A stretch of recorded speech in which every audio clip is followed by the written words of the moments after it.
Hello, I'm the Renegade Gamer, and I welcome you to my channel. Today we're going to be doing a video game review, RPG, of Parasite Eve. Now, I've already recorded an entire let's play of Parasite Eve, but I wanted to do a review before I actually posted all this stuff. So, what are my thoughts on Parasite Eve? I played this game when it very first came out, and I didn't have a memory card, and I usually got up to about day 3, and I always just stop after day 3 because usually I've been playing the game for about 4 hours, sometimes 5, and I get tired after a while. I mean, I've done gaming sessions over, up to 15 hours before, but I don't like to do that as much. I'm older now. I got a lot more responsibilities. I get some more sleep these days. But Parasite Eve was a game that I really enjoyed a lot, and there's a lot of reasons why. First off, it was one of the very first RPGs that I'd ever played that literally the ATB system in it allowed you to maneuver around on the field while you were in combat. And you were dodging attacks. Now, there are some times that you will get hit, just cheap attacks that happen, but it rewarded you because if you were really good at dodging, you could really avoid getting hurt. But like I said, every now and then you would fight against an enemy that they had a cheap attack. But, it was a rewarding experience nonetheless. You also got rewarding, the game was very interesting on the battle system as well. Not just the ATB system I'm talking about here, but you had a range field that would come up, and you had to basically make sure that each shot of yours would count. You were best off with about 2 shots, because the more shots you took, the less damage you did after each of those shots, initial shots. Plus, you had special abilities that you could attach to them, like freeze rounds, acid rounds, the random ability, which was awful. There was a lot of stuff you could attach. Burst was an excellent move. But, you had a lot of things you could do there. And that brings me to the tool system, which I think was one of the best things that the game ever did, or that Square ever did. And I know it was later used in... I think it was Vagrant Story? I believe it was Vagrant Story. And redone again in a few other games. But it was always modified each time. But I really think that the initial tool system here in Parasite Eve was an excellent thing that it did. Because basically you could take a gun like a M92 and a shotgun of, I think it was an M870, and which would have a burst effect on it. Okay. Let's say you want to take that burst effect and you want to put it on the gun. You can use the tool system, and it will take the burst effect and put it on the gun, the revolver, or semi-automatic. I think it's a semi-automatic. Anyway, but you can also move the stats from another weapon onto that gun as well. Basically, you could power up a handgun, a rifle, anything that you like to use. Now, me and personally, the beginning of the game, I used rifles. At the end of the game, I tended to use handguns. And there were certain abilities that I would look for. And I thought it was a very good maneuver, because you also did this with your armor as well. You would get these power-ups, you'd put them on the armor you'd have equipped, and then you basically carry the armor for a long period of time, and then so you find a better piece of armor, and then you move that stats over to that one, and it clear out an item space. Now, there are some negatives here to this game as well, and one of them is the item space. You don't have a lot of item space in this game. I think the maximum capacity that you get is 36 items, and that's just leveling up. However, there is ways around that. You can use the bonus points, which you can pump up your attack. You can pump up the defense of your armor with. You can pump up your ATB system, or ATB bar. You can also pump up the items area. Now, I never did that because I made use of what areas I had with the items. I'm pretty good about managing items, and after playing Parasite Eve 2, I got really good at managing items because you only have 20 item spaces, and they were taken up very fast. But I digress. Um, the bonus point system in this game was very well done because you would earn points basically from dodging enemies, from beating certain bosses that were or enemies that were really tough, and you could really acquire a lot of points here, and you can boost up your attack, and you can make a weapon that basically, well, one-shot stuff if you're really good at and you know what you're doing, and especially during the X game. Now, this was an interesting thing. Square hadn't done this a lot in the past. We had Chrono Trigger, and actually, I think that's it. Chrono Trigger, which introduced New Game Plus. Parasite brought us the X game. The X game being that you could beat the game, and it would open up.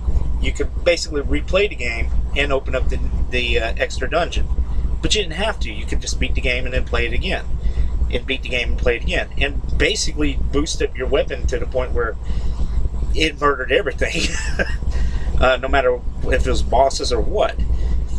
But the thing about it is that the X part of the game is the Chrysler Building, which is 77 floors of randomized hell. And I mean that sincerely. It is. It's all randomized floors that you got to go up. You got to find the exit in each floor. Every 10th floor, there's a boss, and those bosses are pretty challenging. And you need to be able to have a really powerful weapon and powerful armor with certain abilities on it to get it. Anyway, if you make it to the top, you can beat the boss up there at the 77th floor, and you will receive what is considered a true ending in the game. Debatable, but that's what it says. Okay, so anyway, that's some of the gameplay aspects of this game. You also have parasite energies, which are interesting. To be honest with you, though, I really prefer the more parasite energies that are in Parasite Eve 2. And that's not to say I don't like the ones in Parasite Eve 1. Parasite Eve 1 had Liberation, for crying out loud, which is an amazingly awesome parasite energy. But I like the variety of Parasite Eve 2. So yeah.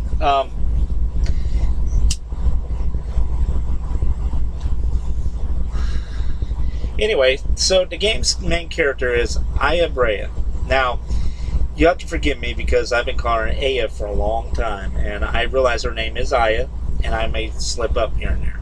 Even in my playthrough I slipped up, so just bear with me. But Aya Brea is a rookie detective. She has a partner named Daniel. And she goes to an opera one night with her boyfriend, or well, with the guy that she's that asked, basically been bothering her and asked her out. And they go to this opera, and the singer on stage is Melissa Pierce. And Melissa all of a sudden starts singing, and suddenly everybody starts catching on fire, except for Aya, her boyfriend, and the woman on stage. And she gets the boyfriend out, and then she goes and confronts Melissa on stage, and Melissa announces that she's Eve. And that's basically all I'm going to tell you on that part of the opening, because you really need to see it if you want to enjoy it. However,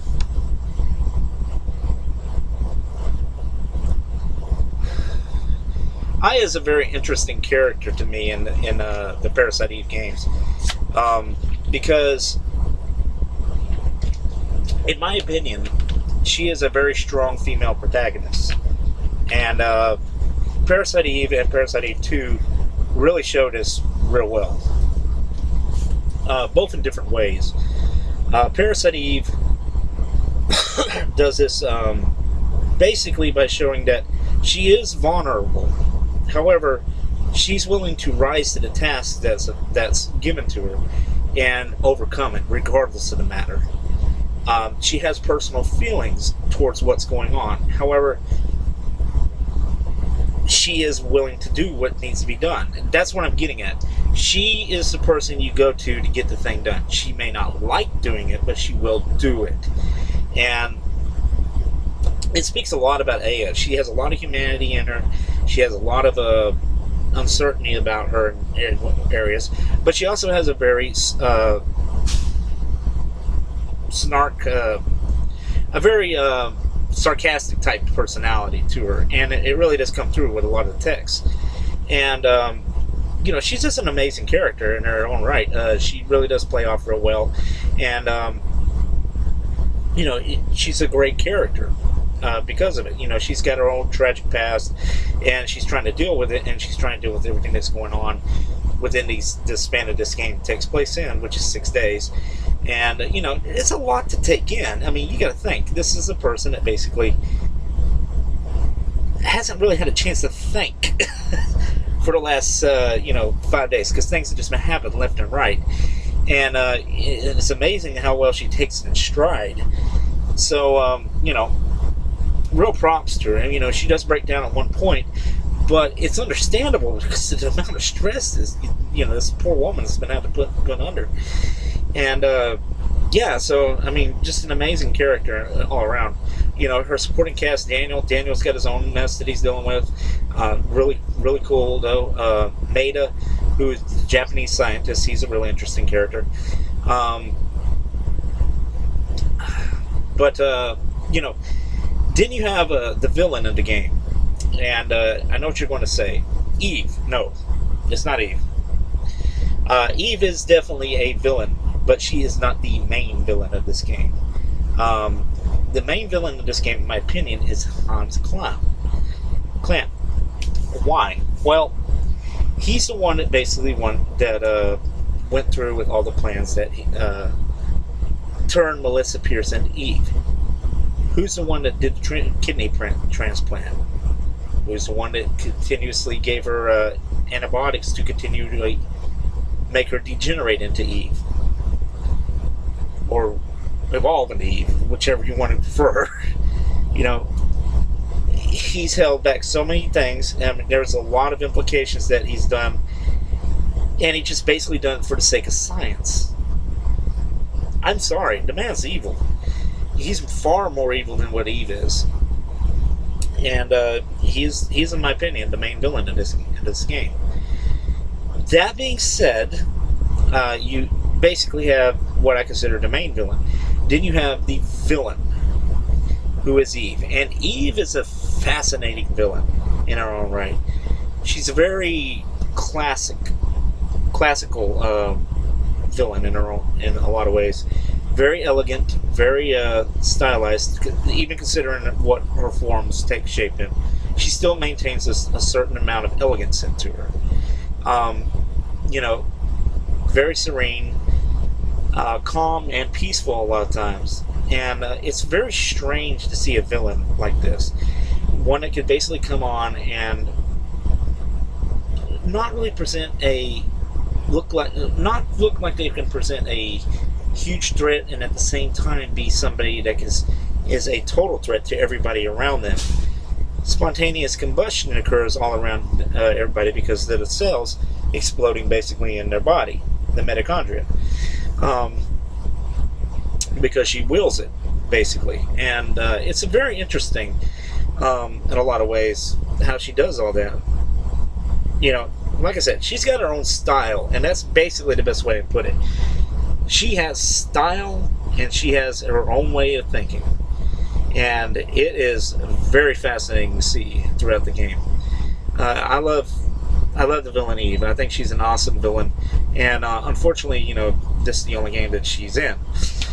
Even the sequel, they kind of do Eve, but that's a sequel, and I'm not talking about that here, and I'm not even talking about that garbage. Third birthdays. I'm not even going there. But all things considered, there is flaws to this game, though. I love this game to death, but there is flaws. Some of the flaws are very. I know I mentioned one, the island space, but you can get around it with bonus points. But there are other flaws. You have what is it?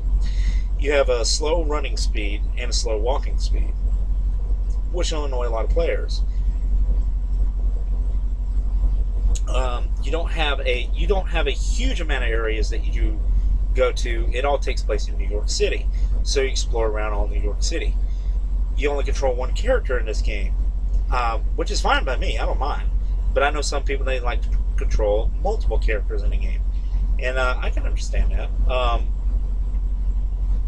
But this game really does laser focus on the story, and it's down to the point where basically almost every action in the game takes place between Aya and Eve, and it's constantly playing off each other that way. And it's really unique to how the story is told throughout the way this game is. However, that also plays into the fault of the game as well, because the game is a very short game. It's about, if you're good, you can get through the game in about 6 hours. Possibly shorter than that. 6 to 8 hours is usually the runtime for most players. If you're screwing around a lot, you can get through it in about 12. It really depends on what you're doing. It depends on how much you know you're doing. So,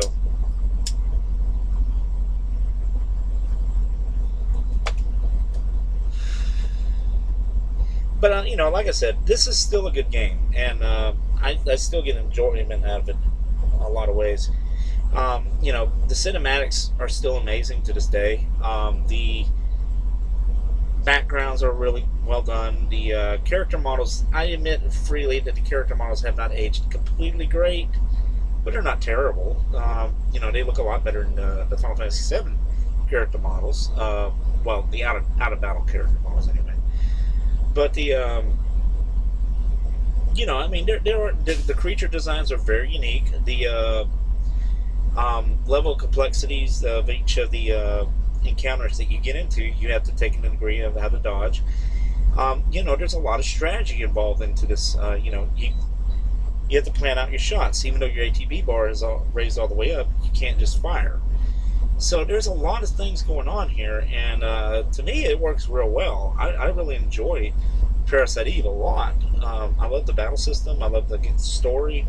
I love the, like I said, I love the character designs, the cinematics. I love the characters. I don't care for the running speed.